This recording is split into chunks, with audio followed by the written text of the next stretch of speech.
سلام بیننده گرامی، قبل از اون که سرخط خبرهای امروز را معرفی کنم میخوام به شما برسونم که همکارم شهرهای گلخواجه که شما صبح او را میپرسیدید تا 2 هفته دیگر بعد از رخصتی برمیگردد و در این مدت من تا این سفر شما را همراهی میکنم. خب ساعت در شهر پراگ قرارگاه رادیو آزادی در جمهوری چک از 10 گذشت. در دوشنبه ساعت 2 روز می شود 12 می شود و در برنامه امروز درباره جزئیات فاجعه در یک خانواده در لخش صحبت میکنیم که در مدت چند ثانیه 7 عضو خانواده را از دست داد. چگونه فلاکت رخ داد، مجروحان در شفاخانه چه حال دارند و مراسم دفن کی برگزار می شود در برنامه خبری تا کمتر از 3 ساعت دیگر به شما خواهیم گفت و تفصیلات را تقدیم خواهیم کرد. و یک صحبت داریم درباره نشست اولین مجلس نمایندگان تاجیکستان که بعد از تعطیل 3 ماه امروز به کار شروع کرد و یکی از قانون‌های را وکیلان به بررسی گرفتند که درباره کرپسی است. جزا برای رشوه‌خواری سخت می شود یا چیزی دیگر؟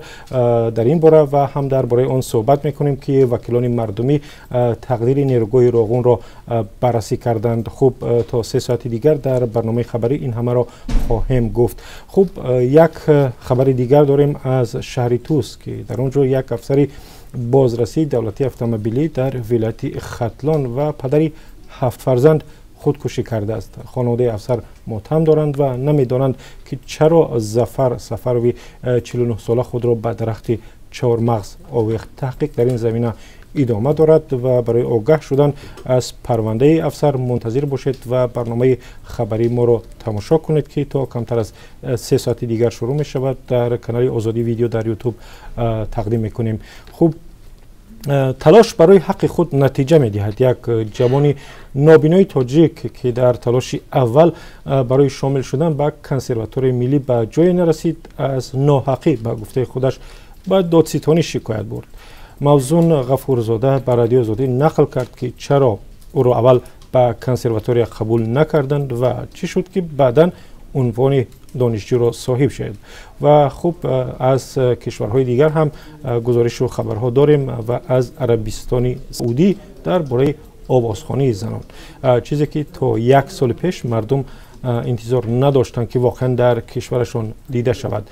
عربستان سعودی میگوید با حقوق بیشتر دادن به زنان میخواهد نشان بدهد که کشوری پیشرفته می شود. تا 1 سال پیش در عربستان حتی زنان حق رانندگی هم نداشتند و این حق را همین سال به دست آوردند.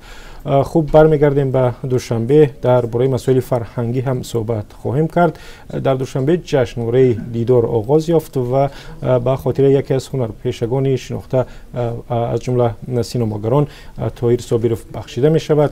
فیلم های کشورهای منطقه و از جمله افغانستان همسایه را به نمایش می درآورند. خوب فرصت رسید حتما در این باره گزارش تقدیم میکنیم و همچنین می رویم به کولاب که در آنجا استای دایره کلانترین تاجیکستان نه کارگاه دارد و نه دکان. سید نادر حیدرов یک دولتگر جوان که تا حال بزرگترین دایره ها در تاجیکستان را ساخته است جای درست برای کار ندارد. چرا؟ در برنامه خبری شما را به خانه سید نادر میبریم و از خودش حتما میپرسیم. ساعت 1 وقت دوشنبه برنامه را مستقیم در وبسایت azadi.org و کانال آزادی ویدیو در یوتیوب تماشا کنید. منتظر شما میمونیم و به سمی آنهایی که از ما بسیار وقت قربی سامانی و روبل و دلار را میپرسند میرسانیم که امروز 1 دلار در بانک های تاجیکستان شما در عوض تقریبا 9 سامانی و 50 درهم عوض میکنید. اگر یورو میخواهید بخرید پس برای 100 یورو 1100 سامانی با خود بگیرید و آنهایی که از روسیه به خویشاوندانشان به تاجیکستان پول میفرستند باید بدانند که در عوض 1000 روبل روسی به خویشاوندان آنها فقط 143 سامانی میدهند. خوب شنونده بیننده ارجمند، برنامه خبری رادیو آزادی تا کمتر از 3 ساعت دیگر شروع می شود. یادآوری میکنیم که برنامه را مستقیم در وبسایت azadi.org می توانید ببینید و همین گونه در کانال آزادی ویدیو در یوتیوب هم برنامه مستقیم نشر می شود. نظر و اندیشه خود را بنویسید، بفرستید، خبری دارید به ما بگویید، حتما آن را تحقیق میکنیم. اگر درست باشد حتما راجع به اون گزارش خواهیم کرد و لطفا دوستانتان را نیز برای ابونه شدن به کانال آزادی ویدیو در یوتیوب دعوت کنید.